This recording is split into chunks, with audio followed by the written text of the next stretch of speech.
I arrived in court, lenses flashing, stealing for open mockery until the judge asked one critical question that stopped my father cold. My brother's sneer vanish, and their attorney went ghostly pale at once, exposing what I hid for 8 years. Have you ever felt so betrayed that the people who raised you, who should have protected you, became your most dangerous enemies? I did. I walked into that courtroom, and my own family was sitting across the aisle, ready to bury me with a lie that could ruin everything I'd ever worked for. My name is Sidney Ross, I'm 36, and the day this all happened, I was sitting at the defendant's table in a federal bankruptcy court in downtown Chicago. My hands were folded on the cool mahogany. The air conditioning hummed, trying, and failing, to fight the heat of too many bodies packed into that room. This wasn't some dry, administrative hearing. No, not today. Courtroom 7 felt less like a hall of justice and more like a coliseum, and my parents made sure of it.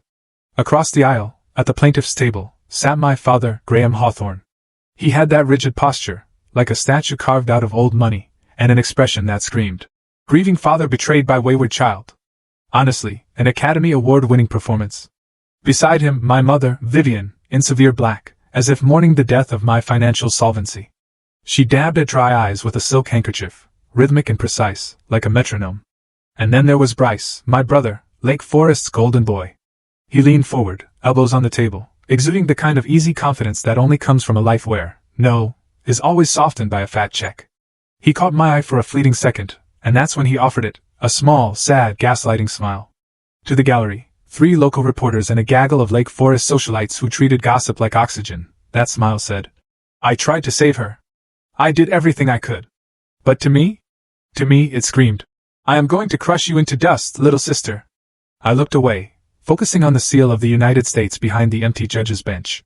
The room reeked of floor wax and expensive perfume, a nauseating mix that brought back years of Sunday dinners I'd tried desperately to forget. "You doing okay?" The whisper came from my left. Daniela Rees, my attorney, didn't even look at me.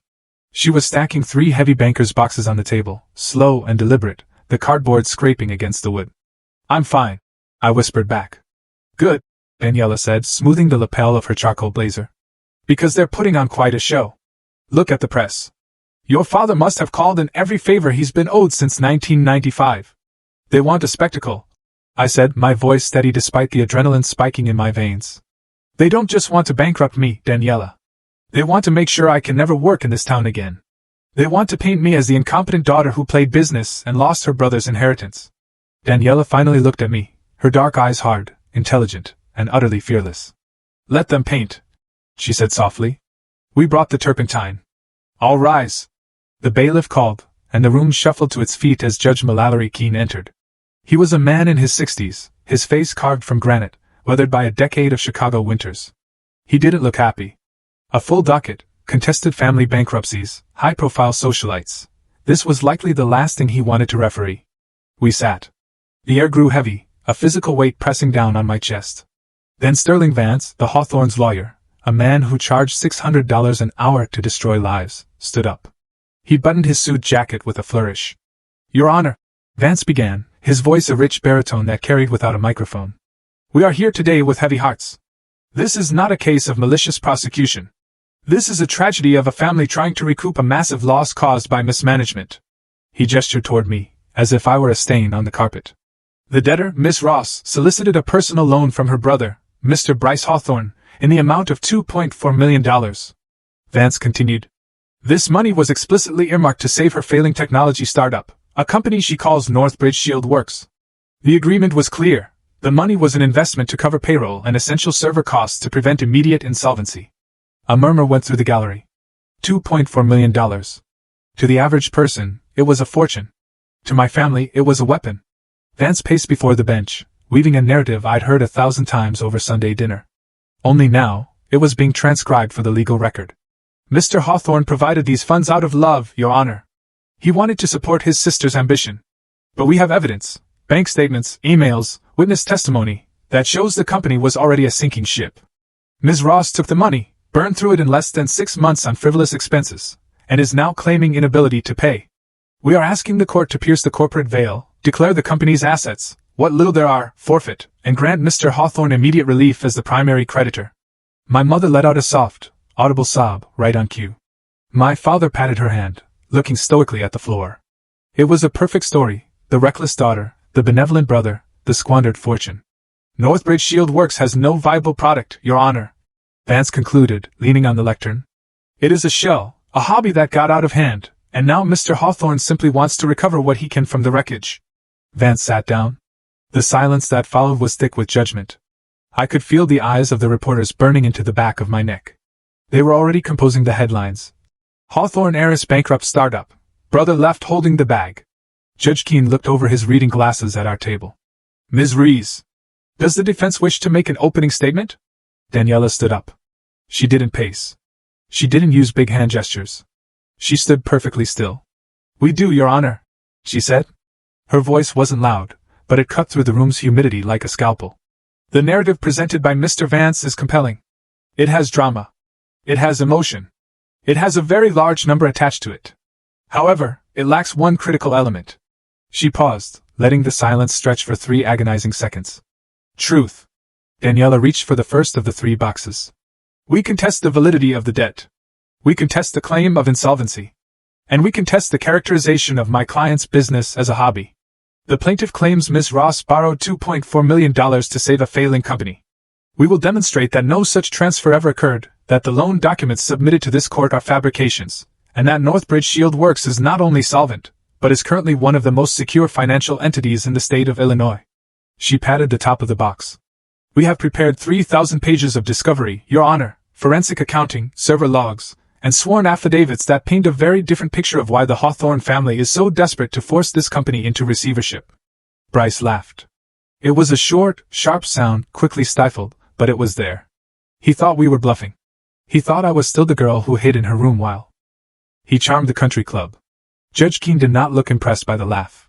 He pulled the case file toward him, opening the thick binder Vance had submitted. He flipped through the pages, his expression neutral. $2.4 million. The judge muttered, reading. Promissory note dated October 14, 2022. Yes, Your Honor, Vance said, half rising from his chair. Signed and notarized. The judge turned a page, then another. He rubbed his temple. For a moment, it seemed like he was just going through the motions, skimming the paperwork so he could move on to the next case. I watched his hand. He had a gold wedding band and a watch that looked practical, not flashy. Then he stopped. His hand froze on a page near the back of the plaintiff's exhibit, the section detailing the assets of Northbridge Shield Works that Bryce wanted to seize. The judge's brow furrowed. He tilted his head slightly, as if trying to read fine print that didn't make sense. He looked up at the ceiling for a moment, narrowing his eyes, searching his memory. Then he looked back down at the document. The atmosphere in the room shifted. The scratching of reporters' pens stopped. Even my mother seemed to hold her breath, sensing a disruption in the rhythm of the performance. Judge Keene slowly took off his reading glasses. He folded them and placed them on the bench. He looked at me. It wasn't the look of a judge looking at a defendant. It was the look of a man trying to solve a puzzle that had just changed shape in front of his eyes. He looked at me, then at the name on the file, then back at me. Counsel, the judge said. His voice was quiet, but the microphone picked it up and amplified the bass, sending a rumble through the floorboards. Approach the bench. Daniela moved instantly.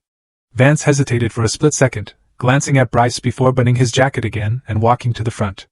I couldn't hear what was being whispered, but I saw the body language.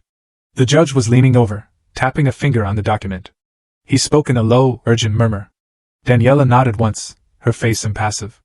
But Vance. I watched the color drain out of Sterling Vance's face. It started at his neck and moved up to his hairline until he looked like a sheet of printer paper. He gripped the edge of the bench, his knuckles turning white. He tried to say something, shaking his head, pointing back at his client, but the judge cut him off with a sharp hand motion.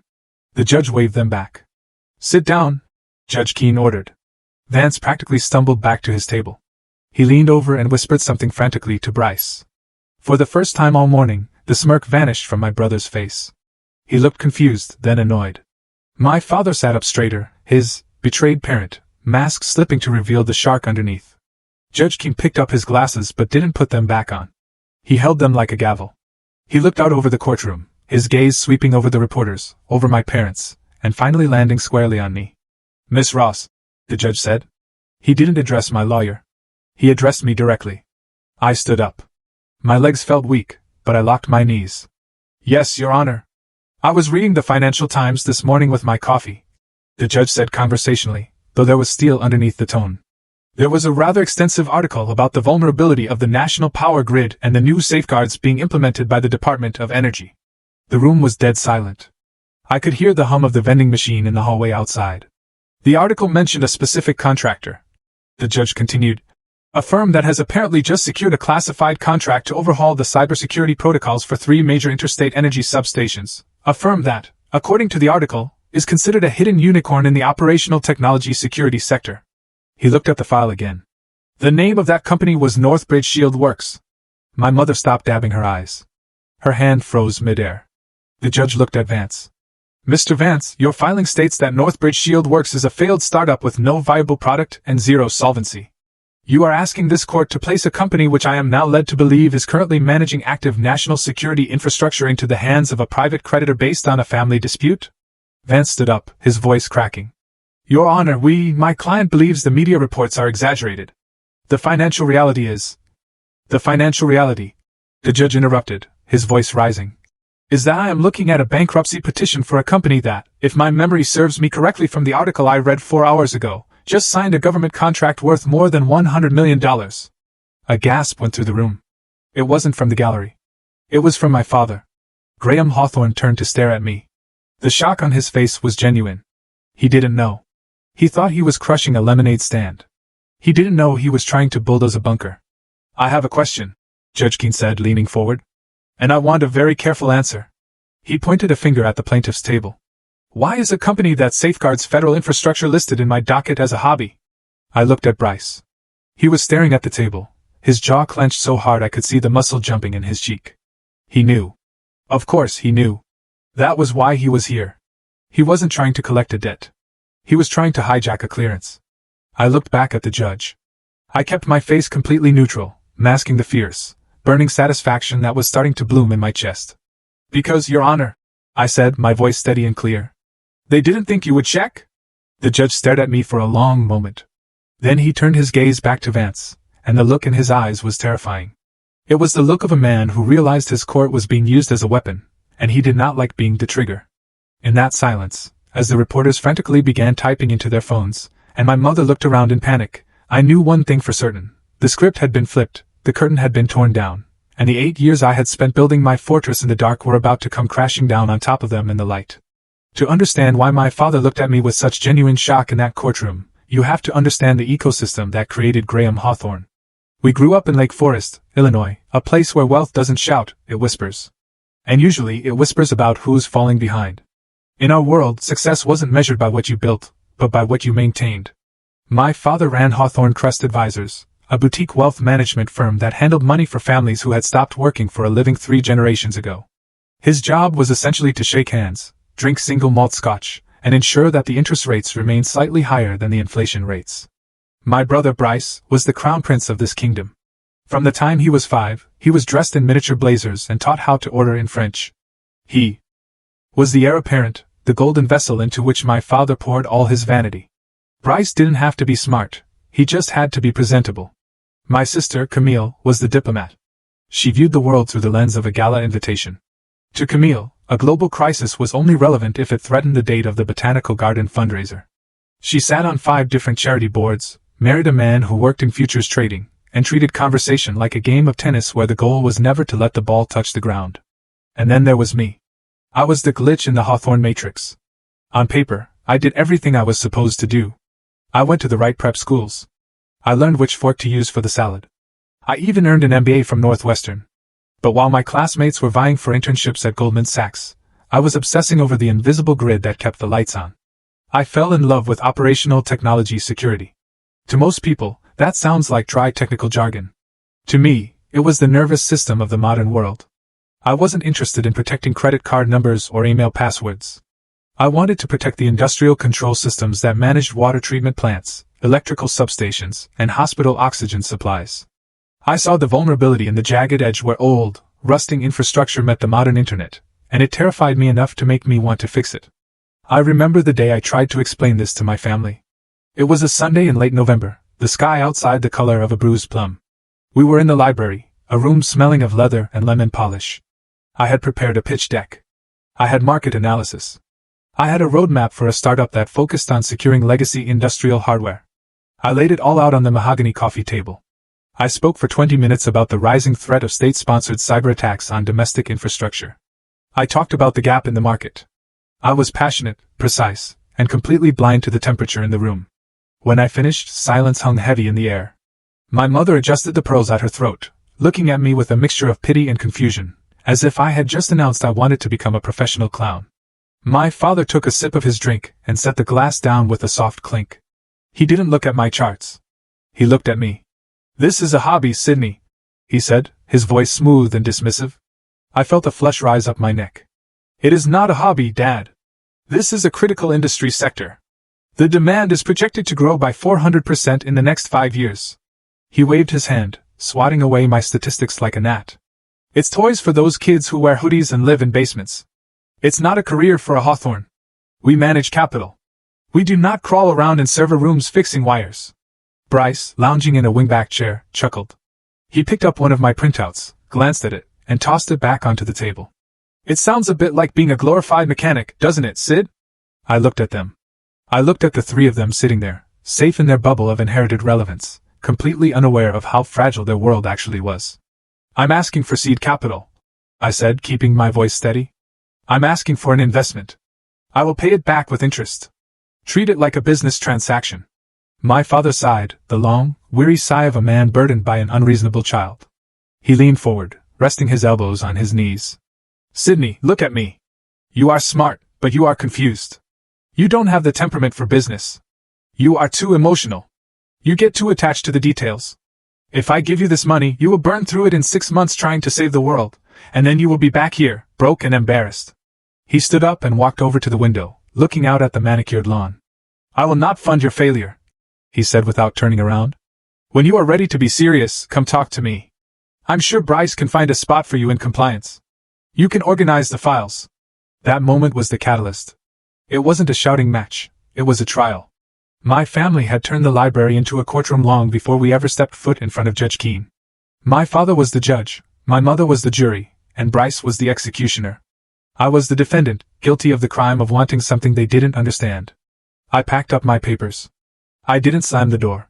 I walked out of that house with a cold, hard knot in my stomach that wouldn't dissolve for a decade. The next 3 years were my real education. I moved into a studio apartment in a neighborhood my mother wouldn't drive through with the windows down. I stopped going to the country club. I stopped buying clothes that required dry cleaning. I got a job as a junior analyst at a mid-level IT firm, and I worked nights learning everything I could about industrial protocols. I learned that the real world doesn't care about your last name. I learned that when a server crashes at 3 in the morning, nobody cares if you went to Northwestern. They only care if you can get the system back online before the client loses $50,000 an hour. I did grunt work. I pulled cables through crawl spaces filled with rat droppings. I sat in freezing cold data centers, staring at lines of code until my eyes burned. I sold security packages to small manufacturing plants where the owners looked at me like I was trying to sell them magic beans. I learned to sell. I learned to take rejection. I learned that 90% of business is just showing up and doing what you said you would do. But the hardest lesson came from my first partner. His name was Greg. We met at a hackathon, and he seemed to share my vision. He was brilliant, charming, and seemingly dedicated. We worked together for 8 months, building a prototype for a network intrusion detection system. I trusted him. I shared my code, my contacts, and my strategy. One morning, I woke up to find our shared server empty. Greg was gone. He had taken the source code, rebranded it, and sold it to a competitor for $60,000. He blocked my number. He vanished. I sat on the floor of my apartment, staring at the blank screen. I had $80 in my bank account. I had just lost a year of work. It was a crushing blow, but in a strange way, it was liberating. Greg had robbed me, yes, but he hadn't lied to me about who he was. He was a thief. He acted like a thief. The betrayal was transactional. It was different from what my family did. My family smiled at me while they eroded my confidence. They invited me to dinner to remind me of my place. They used affection as a leash. Greg taught me that the world is cruel, but it is an honest cruelty. It will strike you if you are not watching, but it does not pretend to love you while it holds the knife. After the incident with Greg, I made a decision. I didn't go back to Lake Forest crying. I didn't ask Bryce for that job in compliance. I simply stopped engaging. I stopped answering the calls on Sunday mornings. I stopped showing up for Easter brunch. I stopped sending updates about my life. It wasn't a dramatic explosion. I didn't send a letter of resignation from the family. I just faded out. My mother would call and leave voicemails, her voice tight with passive-aggressive worry. "Sydney, we are just concerned. We heard you are living in the city. Is everything all right? Do you need money?" I never took the money. Taking their money meant accepting their narrative. If I took a single dollar, I became the charity case they always said I would be. I ate instant noodles. I walked 3 miles to save bus fare. I rebuilt my code from scratch, line by painful line. Every time I felt like quitting, every time the fatigue threatened to pull me under, I would hear my father's voice in that library. "You will fail and come back." That sentence was better fuel than any venture capital check. I used it to burn the midnight oil. I used it to push through the humiliation of cold calling. I used it to build a shell around myself that was harder than diamond. My family thought I was lost. They told their friends at the club that Sydney was finding herself, a polite euphemism for being a disappointment. They had no idea that I wasn't lost at all. I was building. I was just doing it in the dark, where they couldn't see me, and more importantly, where they couldn't stop me. By the time I founded Northbridge Shield Works, I was a different person. The soft, eager-to-please girl who presented charts in the library was dead. In her place was a woman who knew the value of a contract, the weight of a promise, and the absolute necessity of keeping your enemies guessing. I assumed that if I stayed away, if I kept my head down and built my own life, they would eventually forget about me. I thought I could exist in a parallel universe, separate from the toxicity of the Hawthorne legacy. I was wrong. You can leave a family like mine, but they never really let you go. Not when they smell blood, and certainly not when they smell money. I just didn't realize that my success would be the scent that eventually drew the wolves to my door. Northbridge Shield Works didn't begin in a gleaming glass tower with a view of Lake Michigan. It began with $12,000, the absolute sum total of my life savings, and a refurbished laptop that sounded like a jet engine whenever I opened more than 3 spreadsheets. I rented a space in a converted warehouse district on the far west side of Chicago. This wasn't the trendy part of town with artisan coffee shops and exposed brick lofts. This was the part of town where the streetlights flickered and the wind smelled of diesel and wet concrete. The office was 600 square feet of drafty open space with a concrete floor that seemed to hold a permanent chill. To my family, it would have looked like a squatter's den. To me, it looked like freedom. I wasn't building an app to share photos or a platform to sell artisanal soap. I was building a shield for the things people took for granted until they stopped working.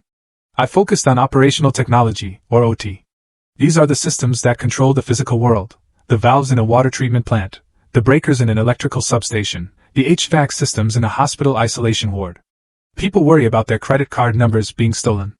I worried about a hacker turning off the cooling system in a nuclear reactor or overloading the pressure in a natural gas pipeline. The industry was terrifyingly vulnerable. Most of these systems were running on software from the 90s, connected to the modern internet with the digital equivalent of duct tape and prayer. My first team consisted of 5 people. We were a collection of misfits who didn't fit the corporate mold. There was Marcus, a network engineer who had been fired from a bank for hacking their security to prove a point. There was Sarah, a code prodigy who dropped out of MIT because she was bored. We didn't have a human resources department, or a catered lunch. We had folding tables bought from a liquidation sale and a coffee machine that we treated with religious reverence. We did everything ourselves. When we bought our first rack of servers, we didn't hire movers. We rented a van, backed it up to the loading dock, and carried the hardware up 2 flights of stairs ourselves. I remember sweating through my shirt, my muscles screaming, terrified that I would drop a $10,000 piece of equipment that I had bought on credit. I looked at Marcus, who was grunting under the weight of the other end, and we just started laughing. It was the laughter of the desperate, the sound of people who have burned their bridges and have no choice but to move forward. Our product was simple in concept, but a nightmare to execute. We built an intrusion detection system specifically for industrial protocols. It had to be invisible in a corporate network. If an antivirus scan slows down your email for 5 seconds, it's annoying. In an industrial network, if a scan slows down a robotic arm for 5 milliseconds, it can cause a catastrophic failure. Our software had to sit silently on the wire, watching for anomalies without ever touching the operations. We called it the Ghost Protocol. The first year was a blur of 80-hour weeks and constant anxiety. We ate cold pizza at 3 in the morning while staring at lines of code that refused to compile. We pitched to plant managers who looked at us with skepticism, wondering why a young woman was lecturing them about SCADA security. But we were good. We were very good. Our first real break came from a mid-sized utility company in Ohio. They had suffered a ransomware attack that nearly shut down their water pumps. They were desperate, and the big security firms were quoting them 6 months for deployment. We told them we could do it in 2 weeks. We did it in 10 days.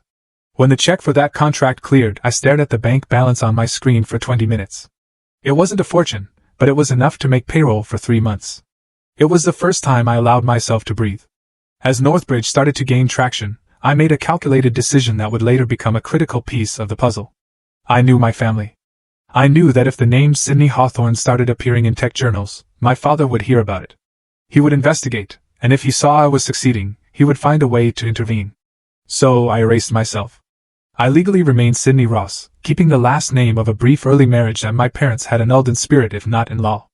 But for the public-facing side of the company, for the press releases and the industry panels, I used a professional alias. I became Paige Sterling. Paige was my middle name. Sterling was the name of the street where I rented my first apartment. It worked. When Crane's Chicago Business ran a feature on Chicago's rising cyber defenders, they interviewed Paige Sterling. They published a photo of me, but I was wearing thick-rimmed glasses and looking away from the camera, focused on a monitor. I cut that article out of the magazine with a pair of scissors. I wanted to frame it. I wanted to send it to my father and say, Look at what the hoodie-wearing hobbyist did. Instead, I put the clipping in a manila envelope and locked it in the bottom drawer of my desk. I never told a soul. Not even my team knew the full extent of why I was so paranoid about privacy. They just thought I was eccentric. We grew. We moved out of the warehouse and into a real office park. I hired more engineers. I hired a sales team. But I never let go of that feeling of impending doom. I lived like a person waiting to be discovered. I drove a 5-year-old sedan. I rented a modest condo. I poured every single dollar of profit back into the company. Then came the contract that changed everything.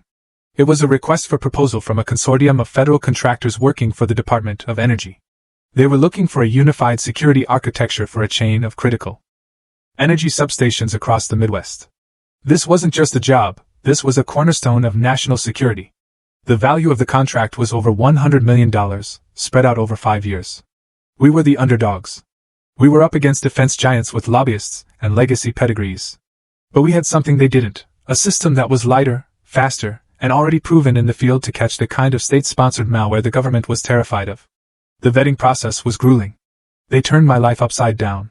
They audited our code. They interviewed my elementary school teachers. They combed through my financials with a fine-toothed comb. I was terrified that they would find the Hawthorne connection and think I was a security risk because of my father's international dealings.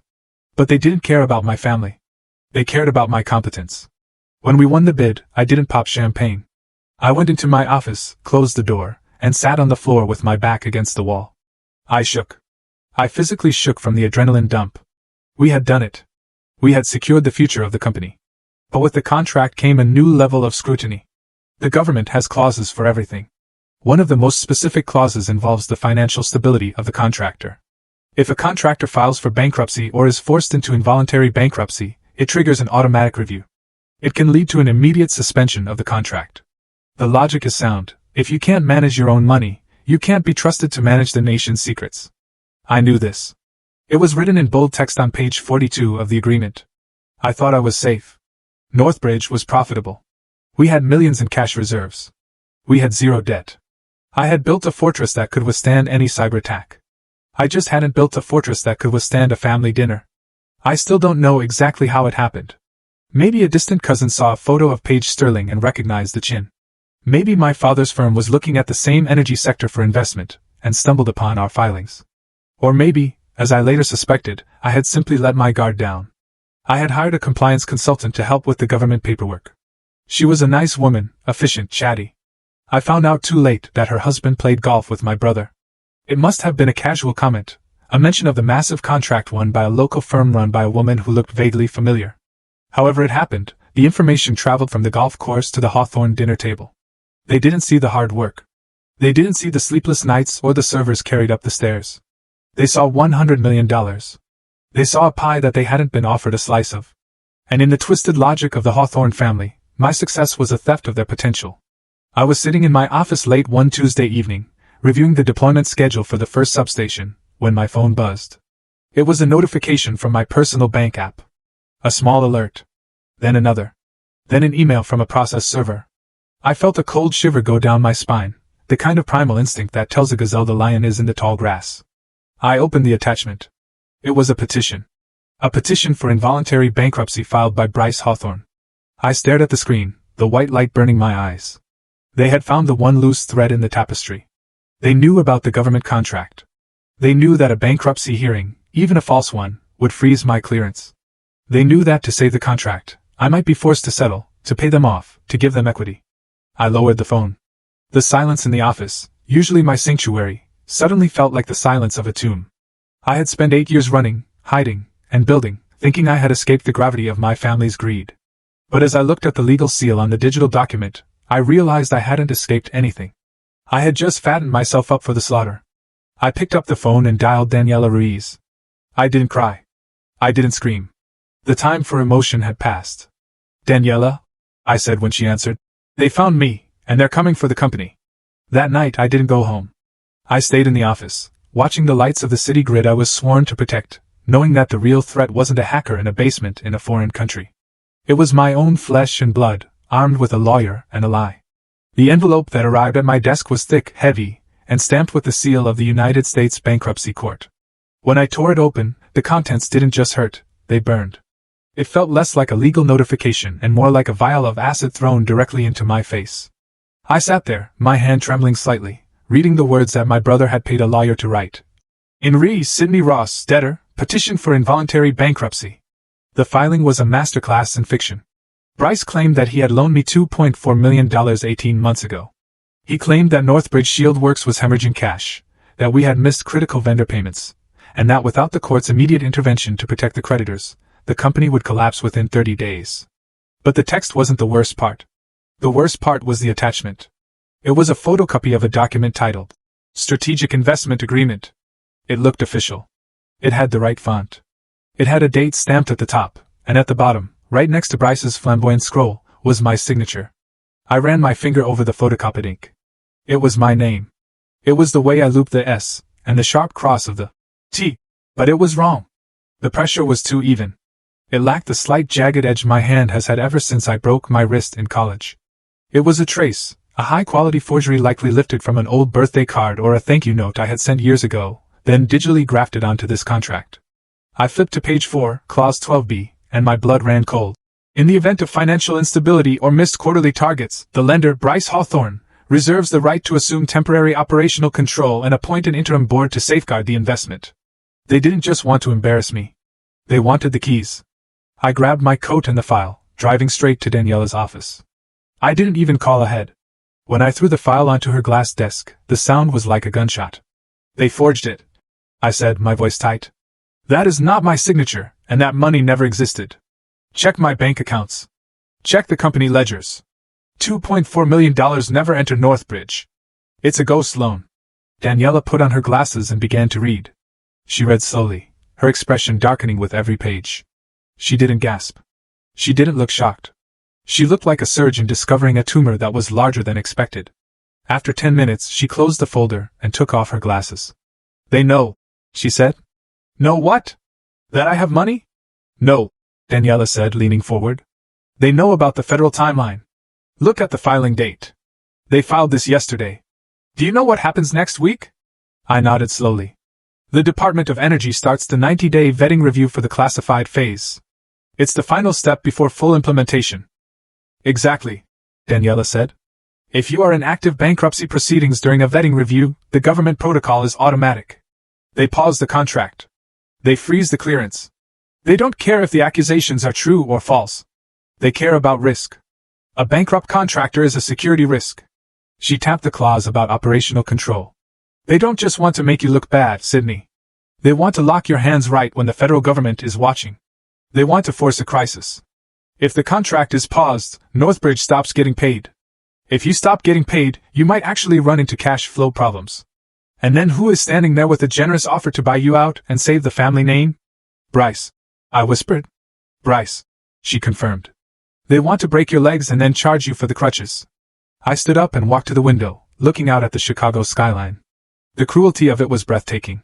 They were willing to sabotage a national security project just to bring me back under their thumb.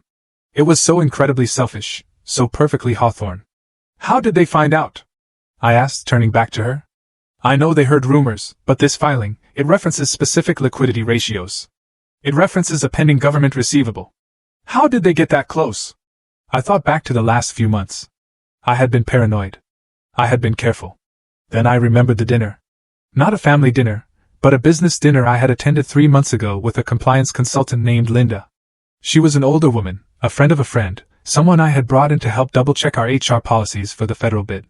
She wasn't a bad person, or so I thought, but she was a social climber. She loved to talk about who she knew. I remembered her mentioning over a glass of wine that she had run into my mother at a charity auction. "Your mother is such a lovely woman," she had said. "We had a nice chat about how well you were doing." I had frozen then, but Linda had waved it off. "Oh, I didn't give details, honey. Just told her you were landing big fish." "It was Linda," I said, feeling a wave of nausea.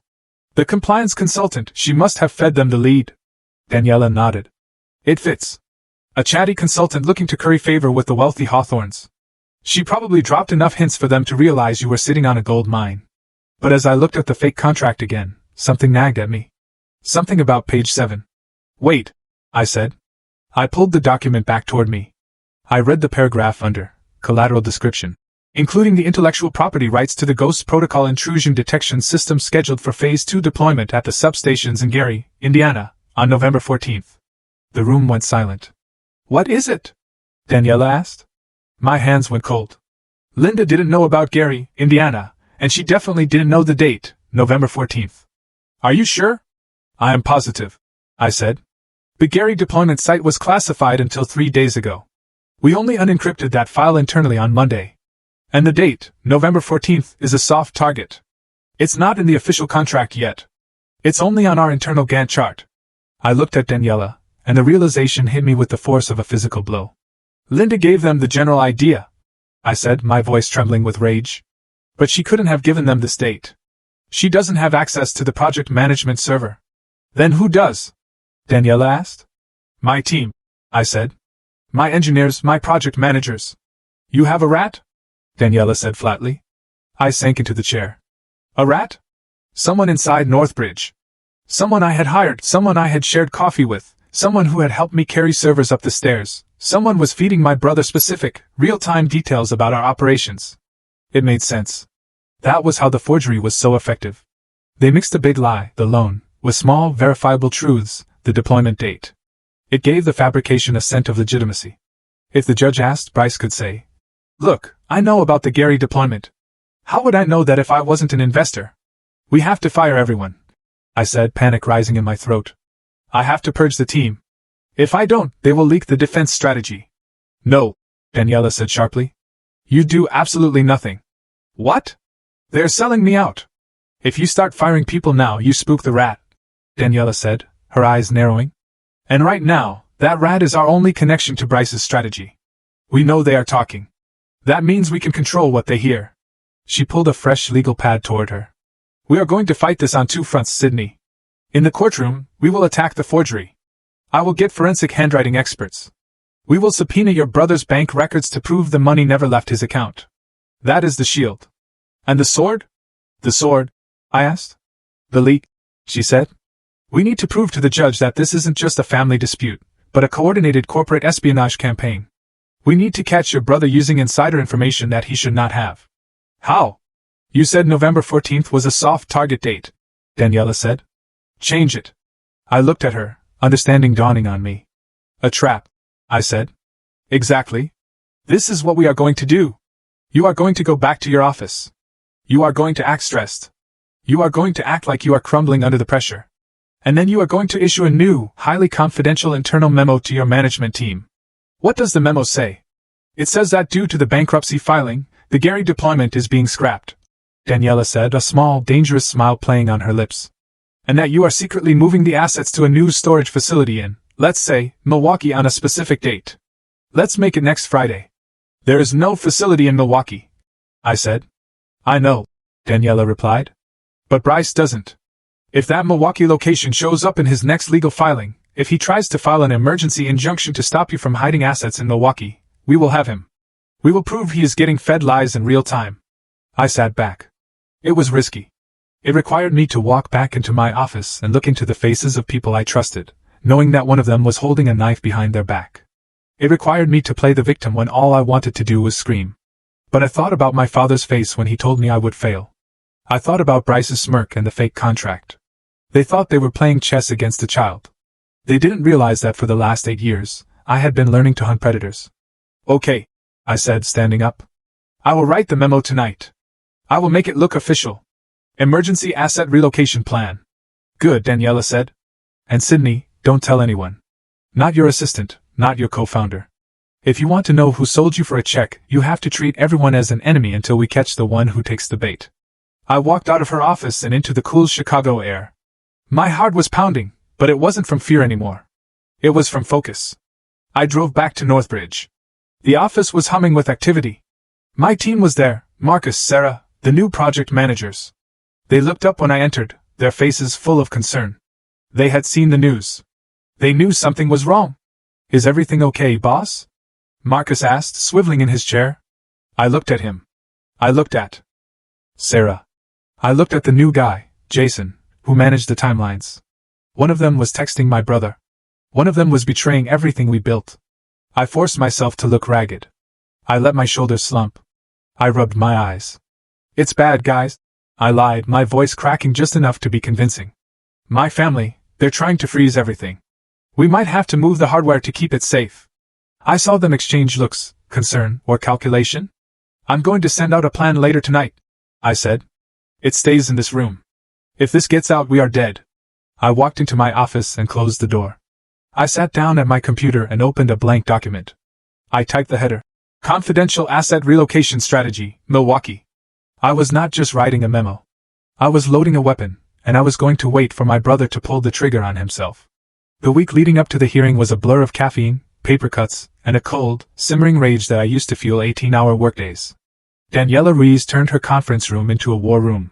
The long glass table, usually reserved for impressing corporate clients, was buried under 3 feet of documentation. It looked less like a legal defense and more like the architectural blueprints for a demolition. We were building what Daniela called a legal bomb. The goal was not just to deflect the blow. It was to plant an explosive device right under the foundation of their case and detonate it the moment they stepped into court. Daniela had assembled a team of forensic accountants and independent auditors who worked in shifts. They combed through 5 years of Northbridge's financial history. Every server purchase, every coffee run, every consulting fee was accounted for.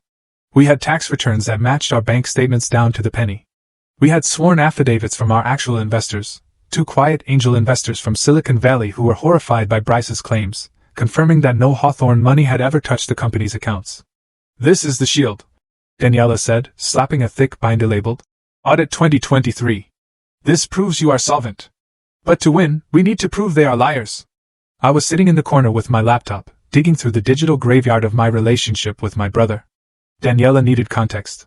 She needed proof of the hostility that existed before the bankruptcy filing. I found it, I said, my voice. I spun the laptop around. On the screen was an email chain from October of 2022. That was the specific month Bryce claimed he had wired me the $2.4 million to save my failing company in his legal filing. He described himself during that month as a concerned brother, desperate to help. But the email I found told a different story. Subject: Thanksgiving from Bryce Hawthorne. Date: October 12, 2022. Sydney, Mom says you're skipping the holiday again to work on your little science project. Honestly, it's embarrassing. You're playing CEO in a warehouse while the rest of us are actually building the family legacy. Do yourself a favor. Shut down the toy company before you starve. I'm not going to bail you out when the rent comes due. He wrote this 2 days before the date on the alleged promissory note, I said, pointing at the screen. He explicitly says I am not going to bail you out. And he calls the company a toy. Daniela smiled, a sharp, predatory expression. Perfect. It goes into Exhibit B. It destroys his narrative of the benevolent investor. Why would a man invest millions in a company he was actively mocking 48 hours prior? But the smoking gun wasn't in the emails. It was in the numbers. Daniela's forensic expert, a man named Mr. Henderson, who wore suspenders and spoke in a whisper, called us over to the main table. He had the forged strategic investment agreement under a magnifying lamp. I have analyzed the wire transfer details listed in Appendix A, Henderson said. The plaintiff listed a source account number and a routing number for the transfer of funds. And? I asked. The account number follows the structure of a Hawthorne Crest internal ledger, not a commercial bank account," Henderson explained. "But the routing number? It is invalid." "How?" Daniela asked. "It is 9 digits, but the checksum is wrong," Henderson said. "It does not belong to any bank in the Federal Reserve System. It is a random string of numbers. If you tried to wire $5 using this number, the system would reject it instantly. Yet, they claim they successfully wired over 2 million. They got lazy," Daniela said, making a note on her pad. "They forged the document, but didn't bother to look up a real routing number. They just typed digits." "There is something else," Henderson said, his voice dropping even lower. "The notarization." I leaned in. I had seen the stamp on the copy I received, but I had been so focused on the text. I hadn't looked closely at the seal. "The signature of the debtor, Ms. Ross, is a forgery," Henderson said. "But the notary seal is authentic. It is an embosser pressed into the paper. It is not a digital copy." He moved the magnifying lamp. The raised bumps of the seal cast long shadows on the paper. I read the name on the outer ring of the circle. "Vivian E. Hawthorne, Notary Public, State of Illinois." The air left my lungs. "My mother," I whispered. "Does your mother have a valid commission?" Daniela asked sharply. "She used to," I said, my mind racing back to my childhood. "She was a paralegal for my father's firm in the 90s. She kept her license active to notarize trust documents for clients, but she hasn't worked in 20 years. She stamped this," Henderson said. "The impression is physical. That means she had the paper in her hand. She pressed the handle." I stood up and walked away from the table, feeling like I was going to be sick.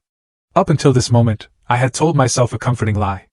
I had told myself that Bryce was the villain, and my parents were just his enablers, that they were blinded by love for their son and just went along with whatever he said.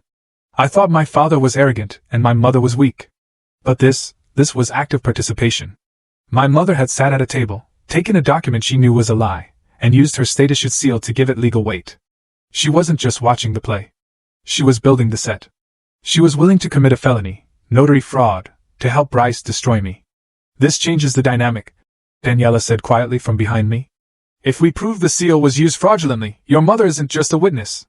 She is a co-conspirator. We can compel her testimony. And if she lies on the stand about a document she stamped, she's looking at perjury." "Do it," I said. I turned around. The sadness was gone. It had been replaced by a cold, hard clarity.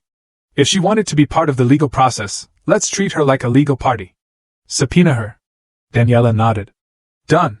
She then pulled a file from her briefcase. "Now we have to talk about the other threat, the dirty play." "What else can they do?" I asked. "They've already sued me. They can try to kill your reputation before we even get to court," Daniela warned. "It's a common tactic in hostile takeovers. They might try to impersonate a court official or a trustee. They might send letters to your clients saying that Northbridge is under financial restructuring and that all payments should be redirected or accounts frozen." My stomach tightened. "The federal contract." "Exactly," she said.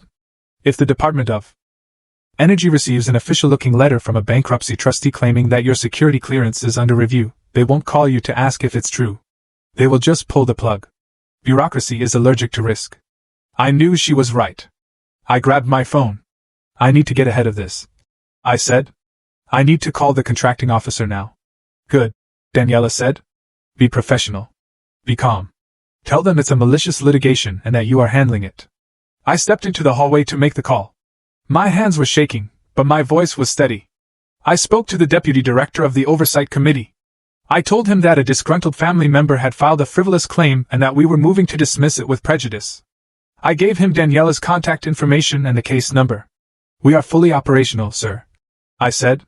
"This is a personal attack, not a financial reality. I wanted you to hear it from me first."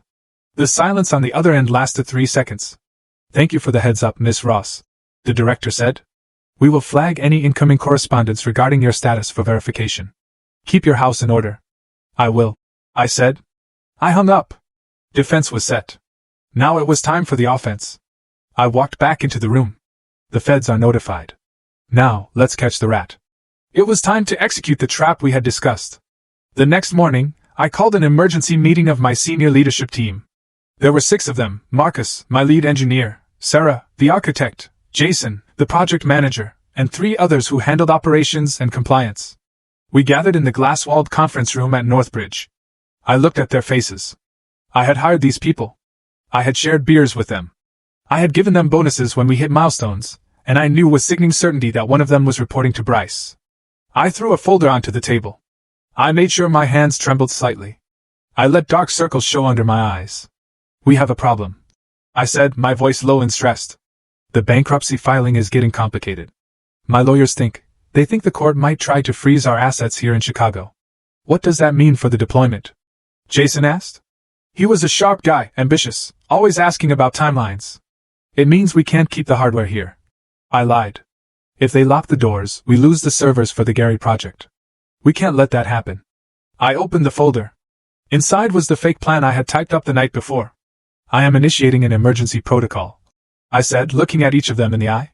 "Tonight at midnight, we are moving the primary server racks and the source code backups to a secure off-site facility." "Where?" Marcus asked. "Milwaukee," I said. "I have rented a private storage vault in the 3rd Ward. It's off the books. It's cash only. The court doesn't know about it, and my family doesn't know about it." I slid the paper across the table. It had a fake address in Milwaukee and a detailed inventory list. "This leaves the building tonight," I said. "Do not put this in email. Do not put this on Slack. Verbal orders only. If anyone asks, the servers are down for maintenance." I watched them. Sarah looked anxious. Marcus looked annoyed at the extra work. Jason looked down at the paper. He studied the address. He didn't write it down, but I saw his eyes track the lines, memorizing it. "Is that legal?" Jason asked, looking up. "Moving assets during a bankruptcy?" "It's survival," I said. "Are you with me or not?" "We're with you," Sarah said. "Good," I said. Dismissed. They filed out. I stayed in the room, watching through the glass. 10 minutes later, I saw Jason walk out to the parking lot. He held his phone to his ear. He paced back and forth near his car, talking animatedly. I didn't need to hear the conversation. I knew who he was calling. 2 days passed. The silence from the Hawthorne camp was deafening. Then, on the morning before the hearing, Daniela called me. "Check your email," she said. "Vance just filed an emergency motion." I opened the document, my heart hammered against my ribs. Motion for temporary restraining order and emergency seizure of assets. Plaintiff Bryce Hawthorne has received credible intelligence that the debtor is attempting to conceal assets to defraud creditors. Specifically, the debtor is conspiring to transport critical hardware and intellectual property to an undisclosed location in Milwaukee, Wisconsin, to avoid the jurisdiction of this court. I let out a breath I didn't know I was holding. "They took the bait," I said to the empty room. "They swallowed it whole," Daniela said. "He put Milwaukee in a sworn affidavit. He just proved that he has unauthorized access to your internal, and fake, company communications. We have him," I said. "We have him." She agreed. "Bring that motion to court tomorrow. It's the nail in the coffin." I closed the laptop. The sun was setting over the Chicago skyline, turning the buildings into silhouettes of gold and steel. Tomorrow morning, I would walk into that courtroom and face the people who had raised me. I thought about my mother's notary seal. I thought about Jason's betrayal in the parking lot. I thought about the routing number that led nowhere. They had spent my entire life telling me I wasn't enough. They had hired lawyers to strip me of my name and my work. They wanted a show. They wanted a public execution of my dignity.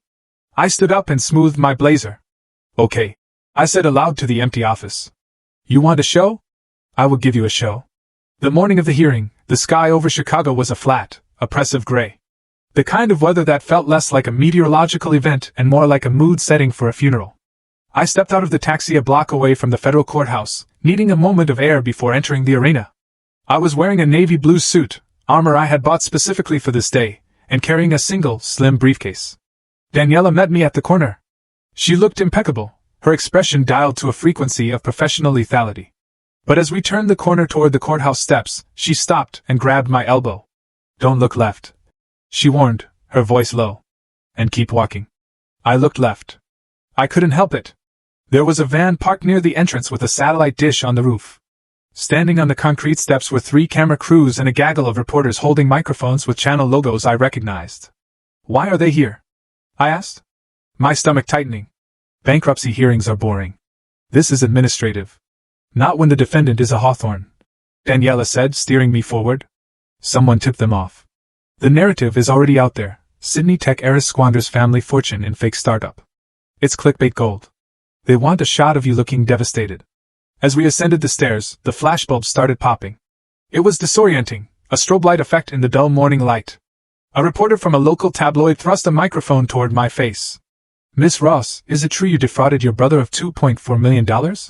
Miss Ross, do you have a comment on the allegations that Northbridge is a shell company?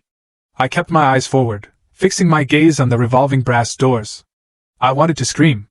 I wanted to grab the microphone and tell them that I built my company with sweat and sleepless nights while my brother was buying sports cars.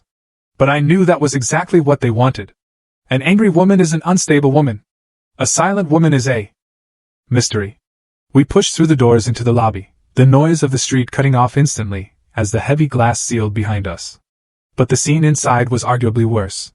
The lobby of the federal courthouse is usually a place of quiet transit, filled with lawyers checking watches and defendants looking at their shoes. Today, it looked like a cocktail hour at the Lake Forest Country Club. My father, Graham Hawthorne, was standing near the security checkpoint. He wasn't looking at his phone or reviewing documents with his legal team. He was shaking hands with a city councilman who just happened to be passing through. My father threw his head back and laughed, a rich, booming sound that echoed off the marble walls. He looked relaxed, powerful, and utterly in control. He was treating the destruction of my life as a networking opportunity. And then there was my mother, Vivian Hawthorne. She sat on a wooden bench nearby, surrounded by two of her friends from the charity board. She was dressed entirely in black. Not a chic business black, but a heavy, mournful black. She wore a veil of netting over her face, just sheer enough to show her red-rimmed eyes. It was a costume. She was dressed for the funeral of her daughter's reputation. Look at them, I whispered to Daniela. They're enjoying this. Of course they are, Daniela replied, checking us in at the security desk. This is their stage. You are just a prop. As we cleared the metal detector and gathered our bags, Bryce detached himself from his lawyer and walked toward us. He was wearing a suit that probably cost more than my first car. He stopped 5 feet away, knowing exactly where the sidelines were for the reporters still lingering by the glass doors outside. He looked at me with a performance of sad resignation. Sydney, he said, his voice pitched just loud enough to carry to the onlookers. It didn't have to end like this. I tried to help you. I really did. I felt the heat rise in my cheeks. The audacity was suffocating. You forged a contract, Bryce, I said, my voice shaking despite my best efforts. He stepped closer, his eyes cold and dead. It's finally time for you to pay the price, he said, smiling, a smile that didn't reach his eyes. By noon you will be nothing.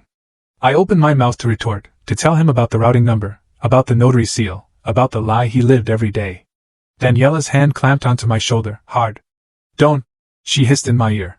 He's fishing for a reaction. If you scream at him in the lobby, you look unhinged. If you look unhinged, the judge wonders if you're capable of running a company. Walk away. She was right. I swallowed the bile in my throat and turned my back on him.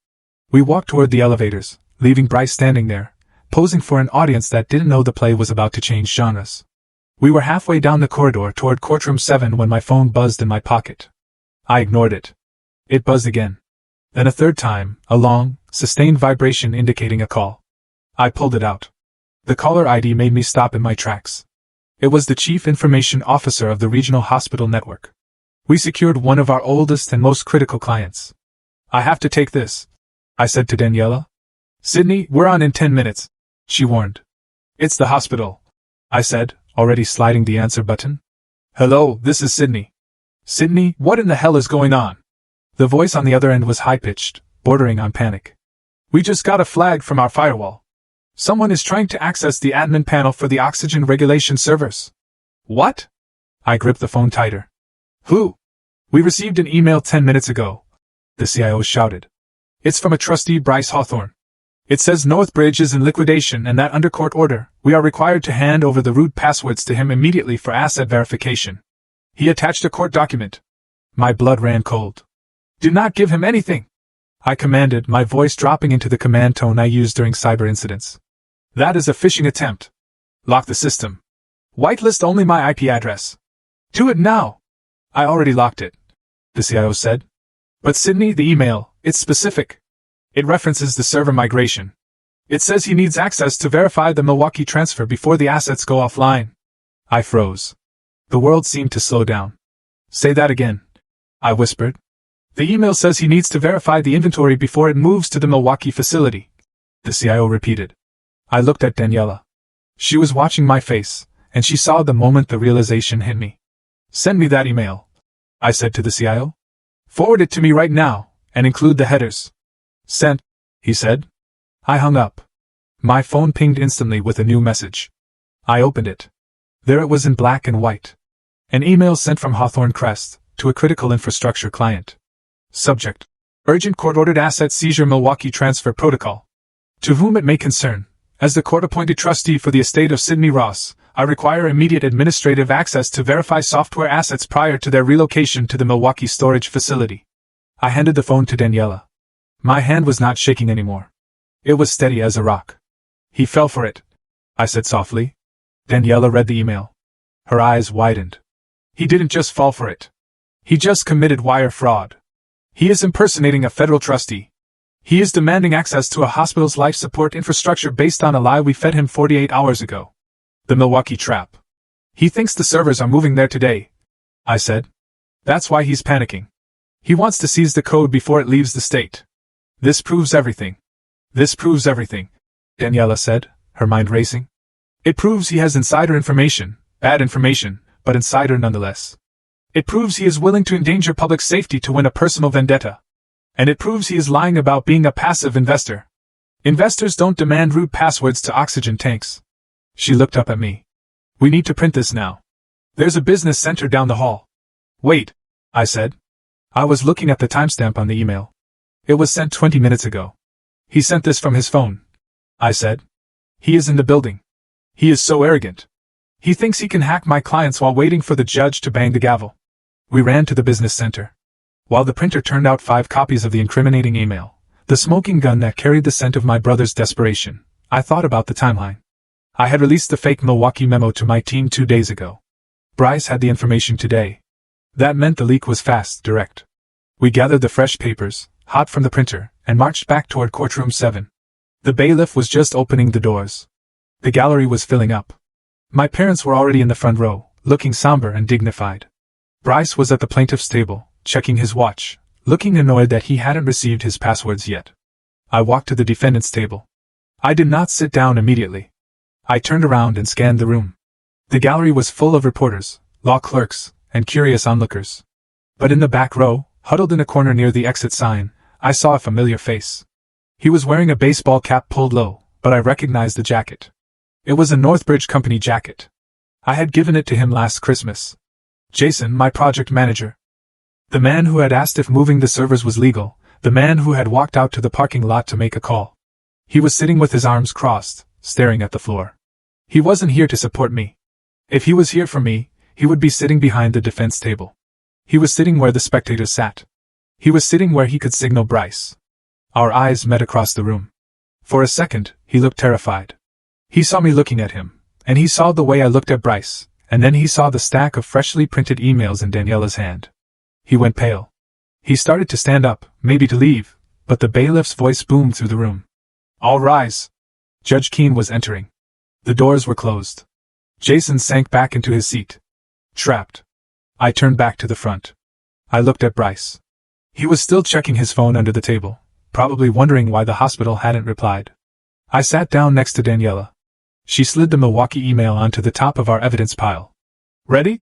She whispered. I looked at my mother's fake tears. I looked at my father's confident posture. I looked at the brother who had just tried to hold the hospital hostage to break me.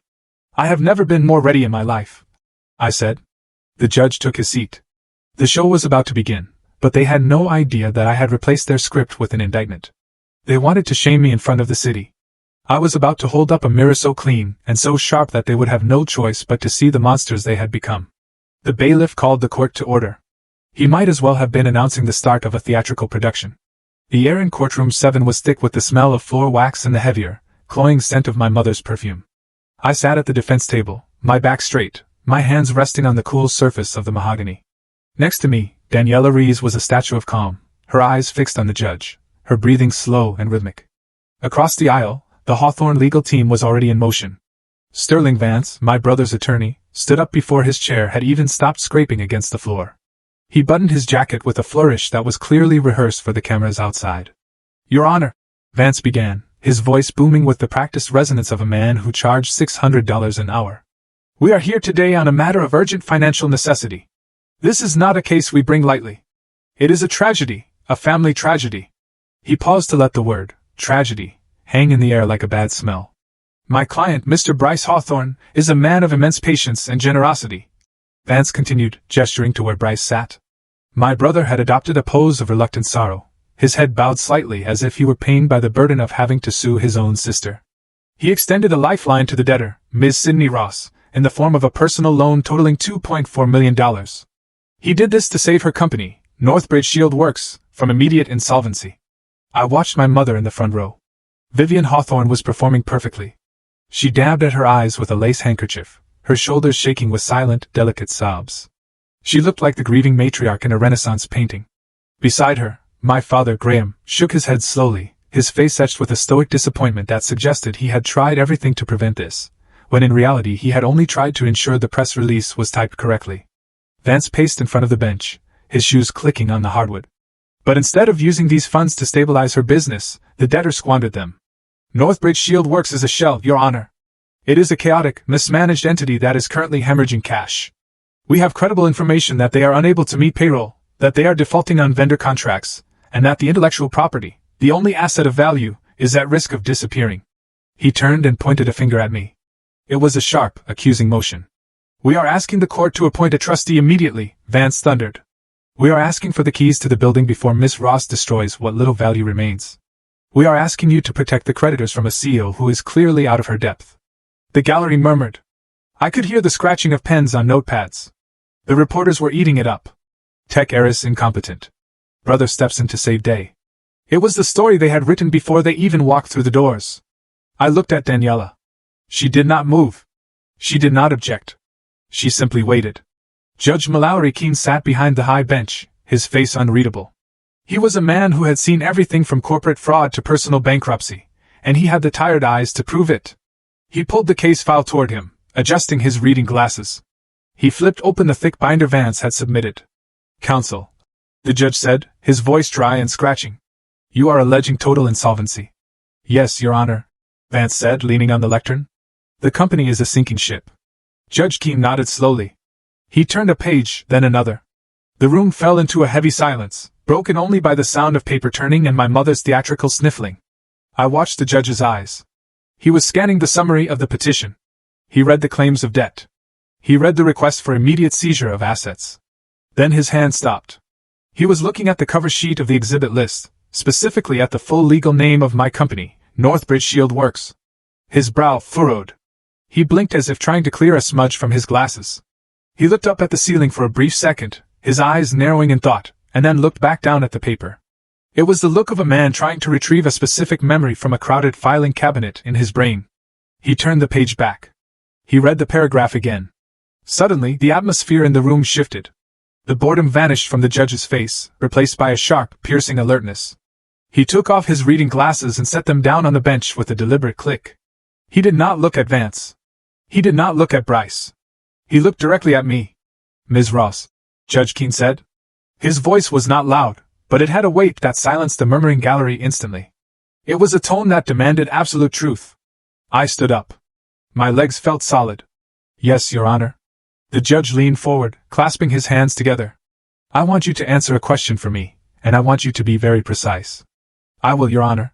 Miss Ross, the judge said, enunciating every syllable. Is Northbridge Shield Works currently a prime contractor for a critical infrastructure project under the jurisdiction of the federal government? The silence that followed was absolute. It was a vacuum. The reporter stopped writing. My mother froze mid-sob. Bryce, who had been inspecting his cuticles, snapped his head up. I looked the judge in the eye. Yes, Your Honor. We are. Specifically. The judge continued, his gaze intensifying. Does your company manage security protocols for the Department of Energy? We do, Your Honor. I replied, my voice ringing clear in the quiet room. We are currently under contract to secure the operational technology for regional power substations. Judge Keene stared at me for a long moment, confirming what he had read, confirming the memory of the article that had likely been sitting on his breakfast table just that morning. Then he slowly swiveled his chair to face the plaintiff's table.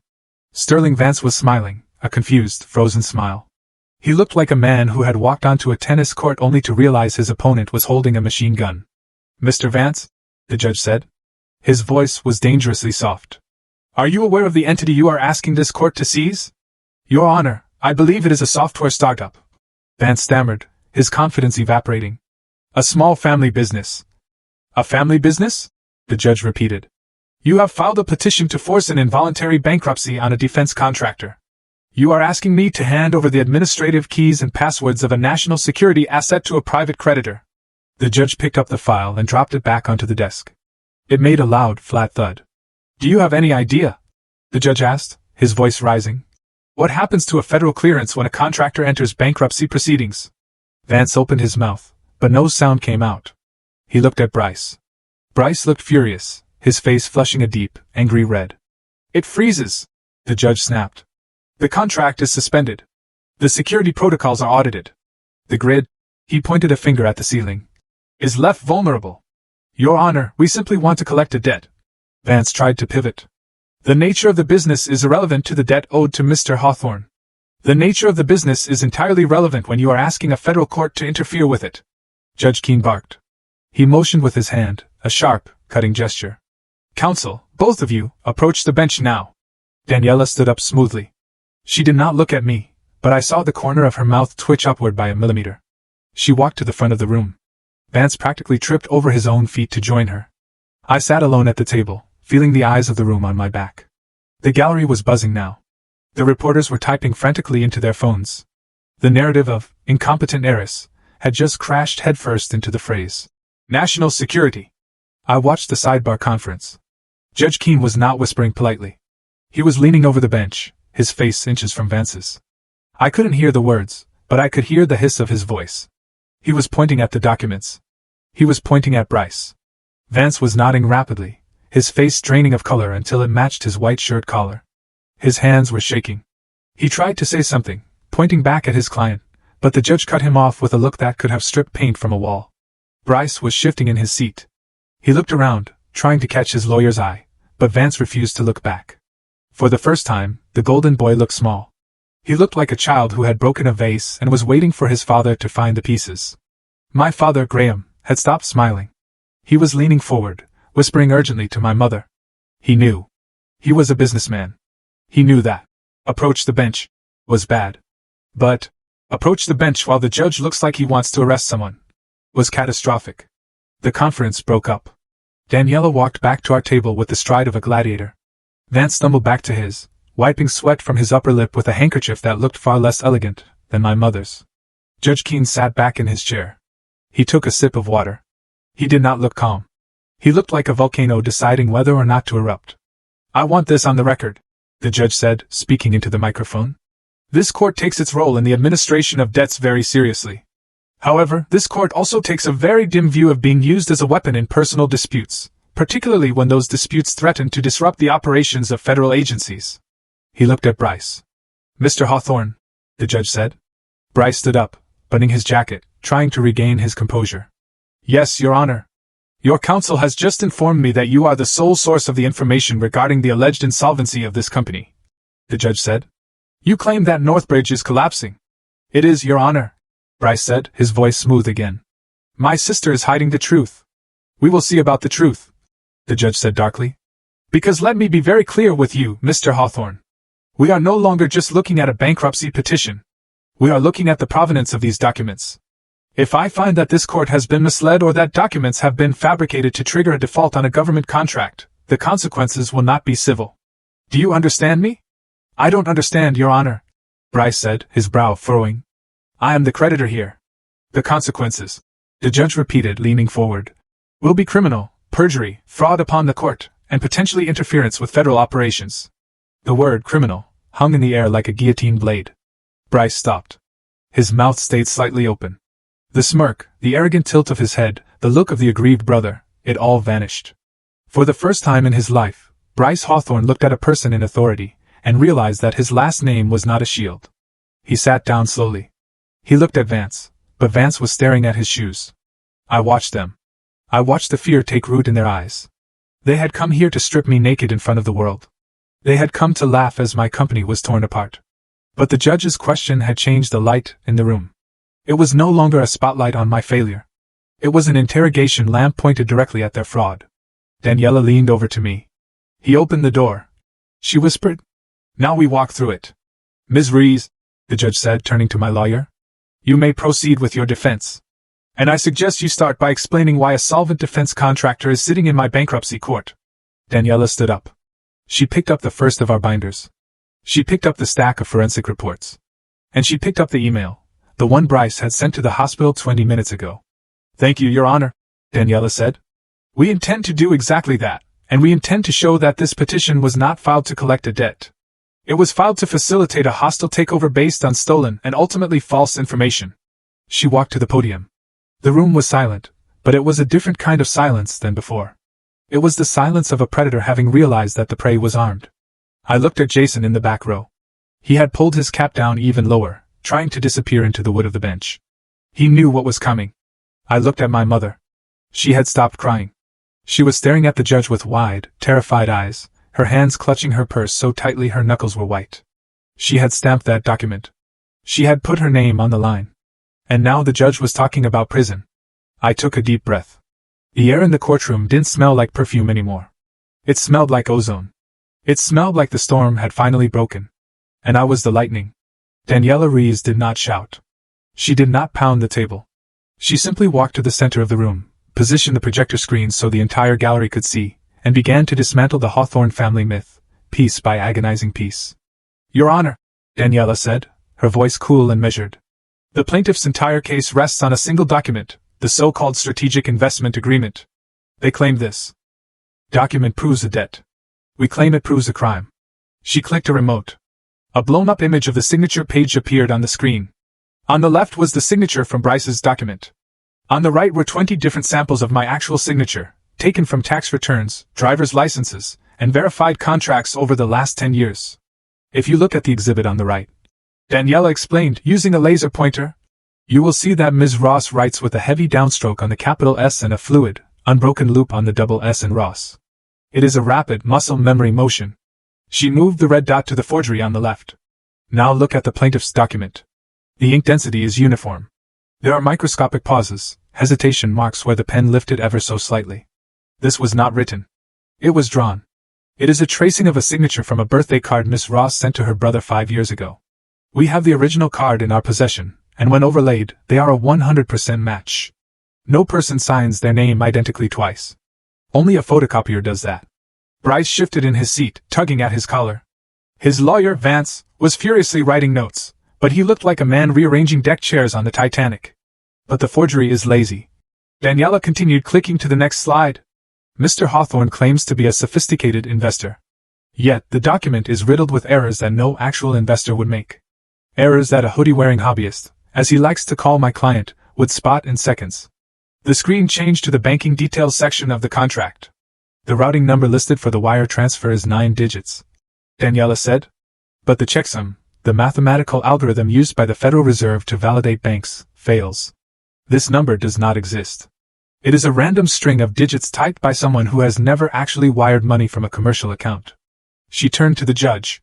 And even if the number were real, the money was not. We subpoenaed Mr. Hawthorne's personal and business accounts for the month of October 2022.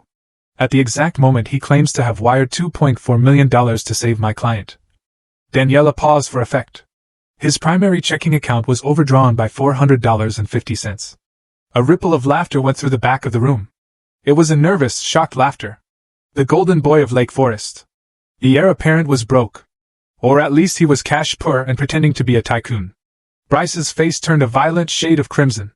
He looked at the floor, unable to meet the eyes of the reporters, who were now furiously typing this delicious detail into their phones. Northbridge Shield Works, on the other hand, Daniela said, pulling up my company's financials, has been profitable for 3 consecutive years. We have $3 million in cash reserves. We have 0 debt. The claim of insolvency is not just wrong. It is a mathematical impossibility. Judge Keene was not taking notes anymore. He was staring at the plaintiff's table with a look of cold, hard calculation. Mr. Vance, the judge said, do you have a rebuttal for the fact that your client appears to have had negative funds at the time of this alleged massive investment? Vance stood up, looking like he wanted to vomit. Your Honor, funds are often moved through complex trusts. We can provide clarification. Sit down, the judge ordered. Daniela moved to the table and picked up a heavy, sealed plastic bag. She held it up. We have dealt with the signature, she said. Now we must address the seal. She clicked the remote again. The screen showed a high-resolution close-up of the notary stamp pressed into the bottom of the fake contract. The raised letters were clearly visible in the harsh light of the scanner. Vivian E. Hawthorne, Notary Public. A contract of this magnitude requires notarization, Daniela said. This document bears the seal of Mrs. Vivian Hawthorne, the debtor's mother. My mother sat up straighter, clutching her pearls. Her tearful performance had stopped completely. Now she looked like a deer caught in the headlights of a semi-truck. We contacted the Illinois Secretary of State's office, Daniela said. Vivian Hawthorne's commission as a notary public expired on June 30, 2014. That is 8 years before this document was allegedly signed. The room went dead silent. Using an expired seal is a violation of state law, Daniela said, her voice sharpening. But using a seal to validate a forged signature on a fraudulent loan document? That is conspiracy to commit fraud. My mother couldn't help herself. She shot up from her bench, her face pale. I didn't know, she blurted out, her voice shrill and echoing in the high-ceilinged room. I haven't used that stamp in years. It was in my desk drawer. Someone must have taken it. I don't remember stamping anything. Mrs. Hawthorne, sit down, the bailiff barked, stepping toward her. But the damage was done. The judge looked at her, and his expression was devastating. It wasn't anger. It was pity mixed with disbelief. By claiming she didn't remember and that someone stole it. She had just admitted the stamp was real, that it was hers, and that she had lost control of it to the very people benefiting from the fraud. She had tried to distance herself, but she had only tightened the noose around her son's neck. If she didn't stamp it, then Bryce stole her seal to forge a federal document. If she did stamp it, she was a co-conspirator. There was no third option. My father put a hand on her arm and pulled her down, hissing something into her ear. For the first time, Graham Hawthorne looked old. The networking facade had cracked. Your Honor, Daniela said, seizing the momentum. The plaintiff claims they want to protect the company, but their actions show a reckless disregard for the very asset they claim to value. She picked up the email printout, the one we had rushed from the business center just moments ago. 30 minutes ago, while sitting in this courtroom, Mr. Bryce Hawthorne sent an email to the Chief Information Officer of a regional hospital network, Daniela said. He signed it as Trustee Bryce Hawthorne. She walked the paper to the bench and handed it to the bailiff, who passed it to the judge. He impersonated a court-appointed officer. Daniela continued. He demanded root access passwords to a life support infrastructure system. He attached a fake court order.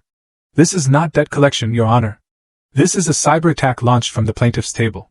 Judge Keene read the email. His knuckles turned white as he gripped the paper. Mr. Vance, the judge said, his voice trembling with suppressed rage. Did you advise your client to impersonate a federal trustee? No. No, Your Honor. Absolutely not. Vance shouted, backing away from Bryce as if he were radioactive. I had no knowledge of this. Then your client is acting alone, the judge said. And he is acting dangerously. But here's the final piece of the puzzle, Daniela said. The email Mr. Hawthorne sent references a specific event. He demands to verify the assets before they are transferred to the Milwaukee facility. She turned to me. Miss Ross, is there a facility in Milwaukee? I stood up. No, Your Honor. There is no facility in Milwaukee. We have no operations in Wisconsin. Then why did Mr. Hawthorne reference it? The judge asked, looking confused. Because, Your Honor, I said, my voice steady. 2 days ago, I suspected there was a leak in my company. I suspected my brother was paying someone to feed him information. So, I fabricated a confidential memo. I told my team, and only my team, that we were moving servers to a secret location in Milwaukee. I pointed at the email in the judge's hand. That lie is the only reason the word Milwaukee exists in this case. The fact that it appears in my brother's email proves beyond a shadow of a doubt that he has compromised an employee within Northbridge Shield Works and is using corporate espionage to orchestrate this bankruptcy. The realization hit the room like a physical wave. The reporters gasped. This wasn't just a family feud anymore. It was a spy novel. I didn't look at the judge. I didn't look at Bryce, who was now staring at the table, realizing he had walked into a trap so simple a child could have designed it. I turned around slowly. I looked toward the back row. Jason was sitting there. He looked like he was trying to shrink into a subatomic particle. He had pulled his cap down, but he couldn't hide the shaking of his hands. The information came from inside the house, I said, never taking my eyes off Jason. And the person who sold it is sitting in the back row. Every head in the room turned. The reporters, the clerks, my parents, they all followed my gaze to the man in the Northbridge jacket. Jason looked up. His face was a mask of sheer terror. He met my eyes. And in that second, he knew it was over. He knew. I knew. He knew. The judge knew. That man? I said, pointing a finger directly at him. Jason Myers, my project manager. Daniela stepped forward. We have the trap, Your Honor. We have the bait. And now we have the rat. Judge Keene looked at Jason. Then he looked at Bryce. Then he looked at the email. Bailiff. The judge said, his voice calm and terrifying.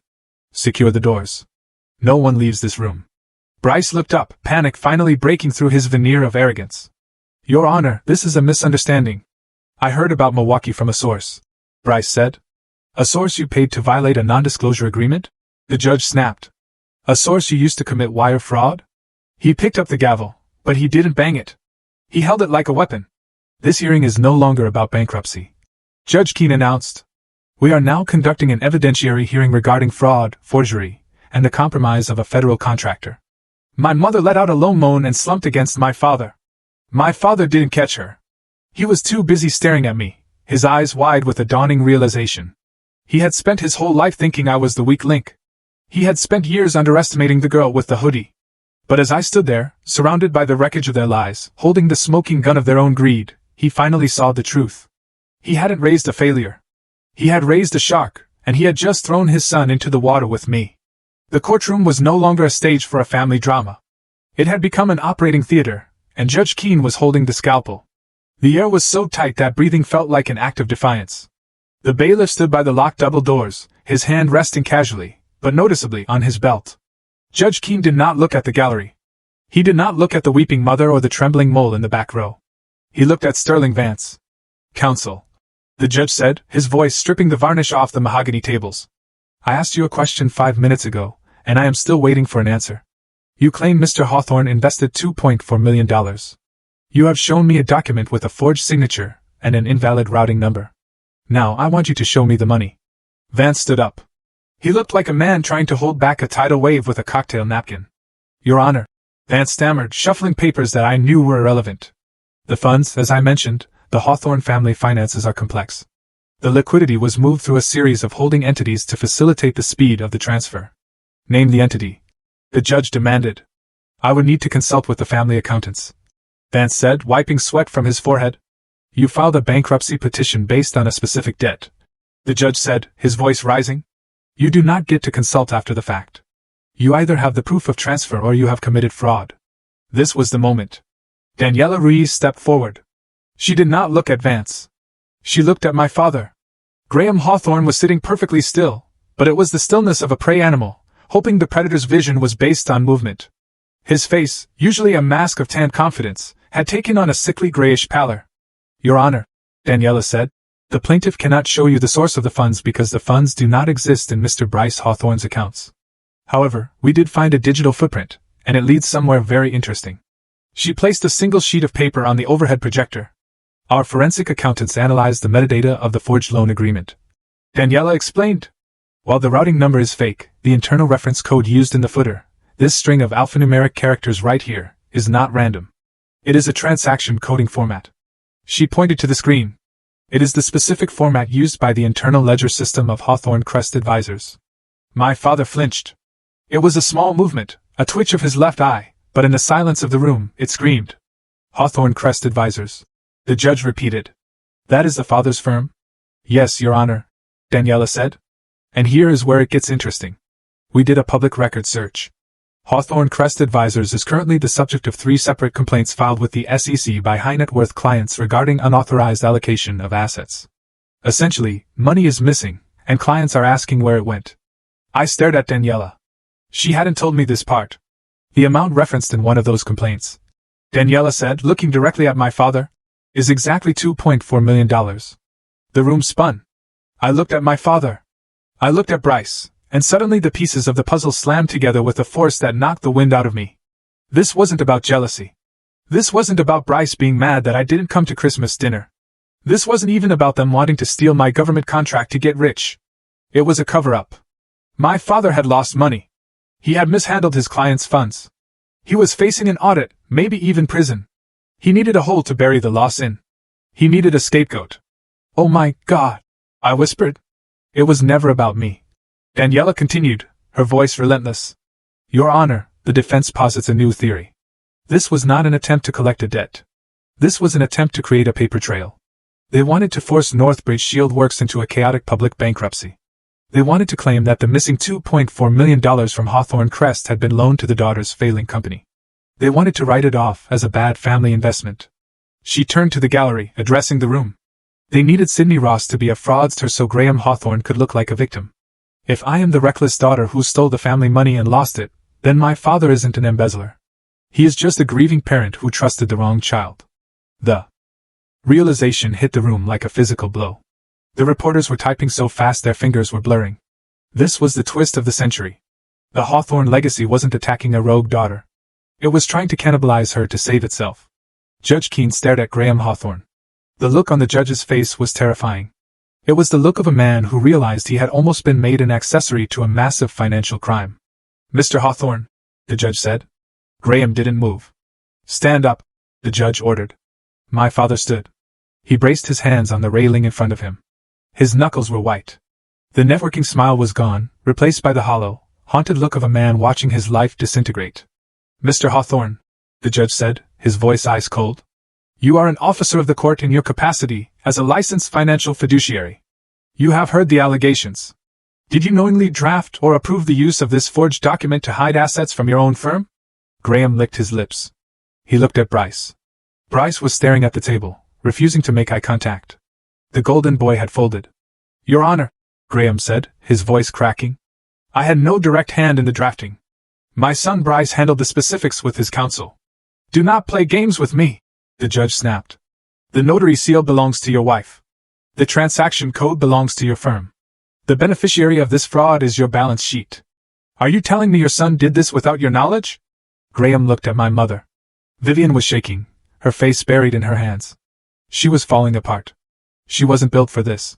She was built for garden parties and silent auctions, not for federal inquisitions. Graham started then stopped. He looked at me for a second.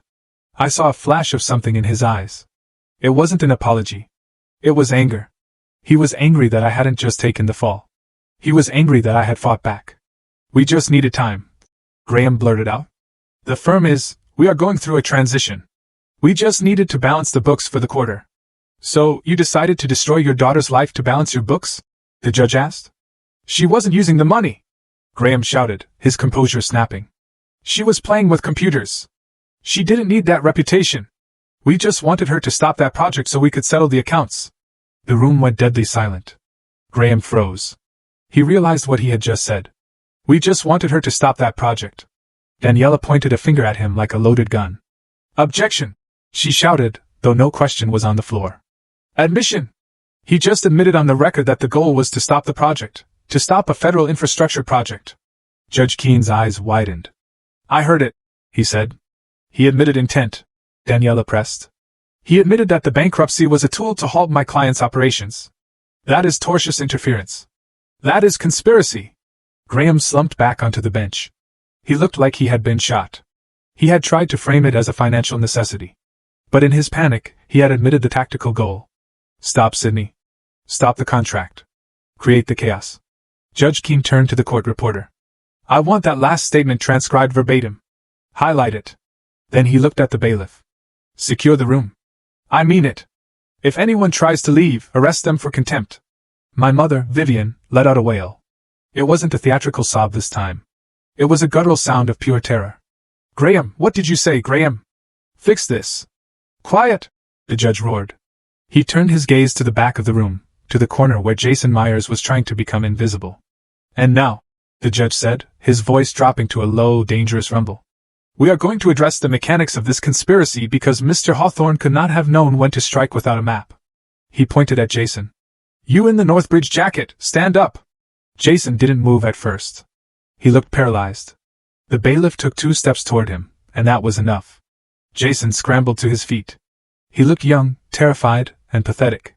"State your name," the judge ordered. "Jason Myers," he whispered. "Speak up." "Jason Myers," he yelled, his voice breaking. "Mr. Myers," the judge said, "you have been identified by the defendant as an employee of Northbridge Shield Works. Is this true?" "Yes, Your Honor." "Did you communicate with the plaintiff, Bryce Hawthorne, Regarding the internal operations of your employer? Jason looked at me. I didn't look away. I didn't give him the satisfaction of seeing me hurt. I looked at him with the cold indifference of a stranger. Jason looked at Bryce. Bryce was staring at the table, defeated. There was no help coming from the Hawthorne table today. He promised me a job, Jason blurted out. He said Northbridge was going under anyway. He said Sydney was running it into the ground. He told me if I helped them time the filing, if I gave them the dates for the government contract, he would give me a vice president position at Hawthorne Crest. A gasp went through the gallery. A vice president position? The judge repeated, shaking his head in disbelief. You sold out a national security contractor for a job title at a firm that is currently under investigation for embezzlement? The irony hung in the air. Jason had betrayed me to jump onto a sinking ship. He had traded his integrity for a ticket on the Titanic after it had already hit the iceberg. I didn't know, Jason cried. I didn't know about the fraud. I just wanted student loans. He offered me $150,000 a year. You accepted a bribe to facilitate corporate espionage. The judge corrected him. You are not a victim, Mr. Myers. You are a co-conspirator. The judge turned back to the front of the room. He looked at the wreckage of the Hawthorne family. My mother was weeping into her hands. My father was staring into the middle distance, seeing his career burn to ash. Bryce was shrinking into his suit, a small boy in a man's clothes. And I stood there. I stood there and felt nothing. The anger was gone. The fear was gone. All that was left was a profound sense of clarity. They weren't powerful. They weren't giants. They were just desperate, greedy people who had underestimated the one person they should have feared the most. Judge King picked up his gavel. He didn't bang it. He held it, looking at the scene before him. I have heard enough, the judge said. In 30 years on the bench, I have seen greed. I have seen malice. But I have rarely seen a family so willing to devour its own child to cover its own crimes. He looked at me. Miss Ross, he said softly. I apologize that your court system was used as a stage for this farce. Then his face hardened into stone. But the show is over. Now comes the judgment.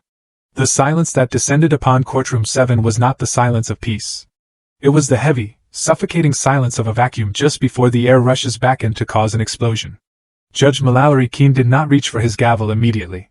He sat with his hands clasped over the mountain of evidence that Daniela had stacked on his bench: the forged contract, the forensic analysis of the fake routing number, the expired notary seal, and the email that proved my brother had tried to hold the hospital hostage. He looked at the Hawthorne table. My father, Graham, was slumped over, his face gray. My mother, Vivian, was staring at her hands as if they belonged to a stranger. Bryce was vibrating with a mix of terror and impotent rage, his eyes darting around the room like a trapped animal. When the judge finally spoke, his voice was low, devoid of the earlier sarcasm. It was the voice of the federal government, cold and absolute. I have sat on this bench for 22 years, Judge Keene said. I have presided over bankruptcies caused by market crashes, by poor management, and by bad luck. But I have never, in 2 decades, presided over a case where the bankruptcy system was weaponized as an instrument of personal destruction. He picked up the petition, the document Bryce had filed to destroy me. The court finds that this petition was filed in bad faith, the judge declared. But calling it bad faith is a kindness this plaintiff does not deserve. This file is a fabrication. It is a fraud.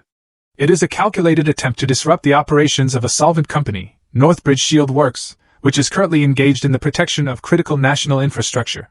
He looked directly at Bryce. You did not come here seeking relief, Mr. Hawthorne. You came here seeking sabotage. You forged documents.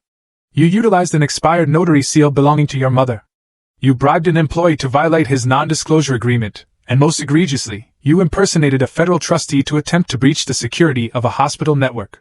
Bryce opened his mouth, but no sound came out.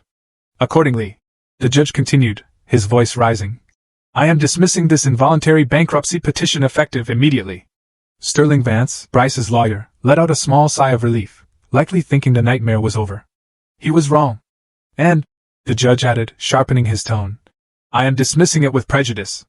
That means, Mr. Hawthorne, that you are permanently barred from filing any claim against Miss Ross or Northbridge Shield Works regarding this alleged debt ever again. You cannot refile. You cannot sue in state court. This debt is judicially determined to be a fiction. The judge then turned to the bailiff. Furthermore, this court is retaining custody of all exhibits presented today: Exhibit A, the forged loan agreement; Exhibit B, the notary seal evidence; and Exhibit C, the email correspondence sent by the plaintiff this morning. My father's head snapped up. He knew what was coming. I am directing the clerk of court to forward a full transcript of these proceedings along with all physical evidence to the United States Attorney's Office for the Northern District of Illinois, Judge Keene announced.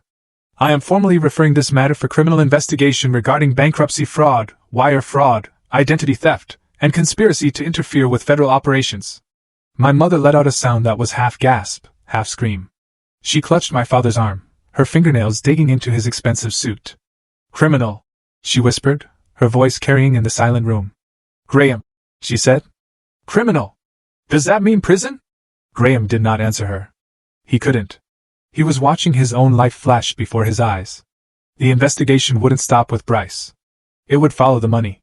It would lead back to the missing $2.4 million at Hawthorne Crest Advisors. It would lead to the audit he was so desperate to avoid. Sterling Vance stood up, his professional survival instinct kicking in. Your Honor, if I may, regarding the referral, my client was acting under extreme emotional duress. Sit down, Mr. Vance. The judge cut him off. You brought a theater stage into my courtroom and expected me to call it the law. You are lucky I'm not sanctioning you personally for bringing this case without due diligence. Vance sat down so hard his chair skidded backward. But Bryce could not take it.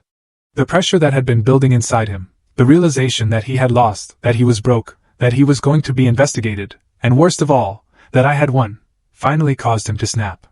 He jumped to his feet, slamming his hands on the table. It's not fair! Bryce shouted, his face twisted into a mask of ugly, spoiled entitlement. She's the one who ruined everything. It's my money. It's my family's money. She was supposed to fail. Mr. Hawthorne. Silence! The bailiff stepped forward, hand on his taser. I just wanted her dragged down. Bryce screamed, pointing a shaking finger at me. She thinks she's so special with her little company. I just wanted her to know her place. I wanted to break her. The confession rang through the courtroom, echoing off the high ceiling. I wanted to break her. It was the final nail. He had admitted it. It wasn't about the money. It wasn't about the debt. It was about pure, unadulterated malice. Judge Keene looked at Bryce with an expression of utter disgust. Let the record reflect, the judge said quietly, that the plaintiff has openly admitted his motivation was malicious intent to harm the defendant. Marshal, please escort Mr. Hawthorne and his counsel out of my courtroom and ensure Mr. Myers in the back row is detained for questioning by the federal agents, who I assume are already on their way. Jason, the mole, put his head in his hands and began to sob. I watched as the marshals moved in. Bryce looked at me one last time as they guided him toward the side exit. The arrogance was gone. The hate was gone. There was only fear. He looked like a child who had set a fire and suddenly realized he was trapped in the burning house. My mother collapsed onto the bench, weeping uncontrollably. My father stood there, staring at the empty space where his son had been. He looked like a man who had been hollowed out. The Hawthorne dynasty, built on appearances and handshakes, had crumbled in less than 2 hours. The judge turned to me. His face softened slightly.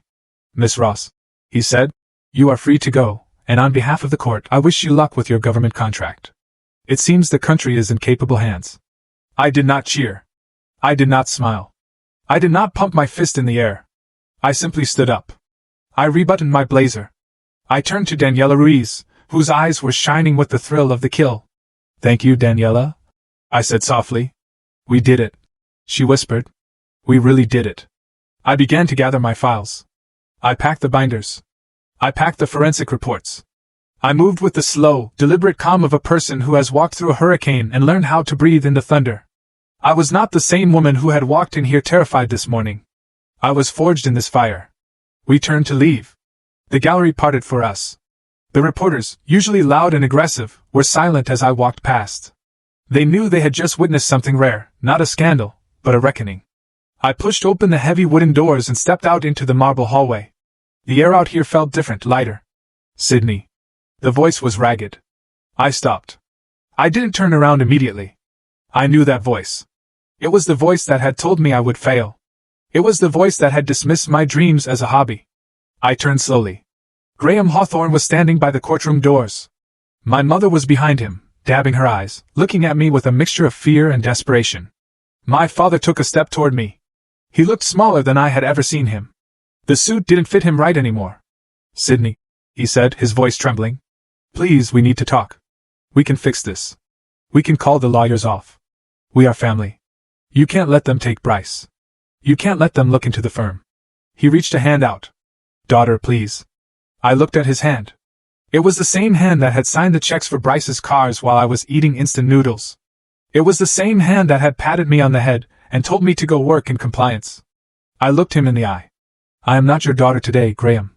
I said, I am the CEO of Northbridge Shield Works. Sydney, don't do this. My mother wailed.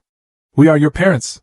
If you were my parents, I said, my voice steady and cold as steel, you would have been proud of me. You wouldn't have hired a stranger to destroy me. I took a step back, putting distance between us. And just so we are clear, I said, delivering the final truth that had been burning in my chest for 8 years. Families argue at dinner. Families fight over holidays. But families do not hire lawyers to bankrupt each other in front of the entire city. I turned away. Sydney, he called out again, his voice breaking. I didn't stop. I didn't slow down. I walked toward the revolving doors, where the gray light of Chicago awaited. Behind me, the cameras were flashing, capturing the image of the Hawthorns, standing alone in the wake of the child they had thrown away. I walked out into the cool air. The wind hit my face. And for the first time in my life, it didn't feel cold. It felt fresh. It felt like the future. I had walked into that building as a defendant. I was walking out as a victor.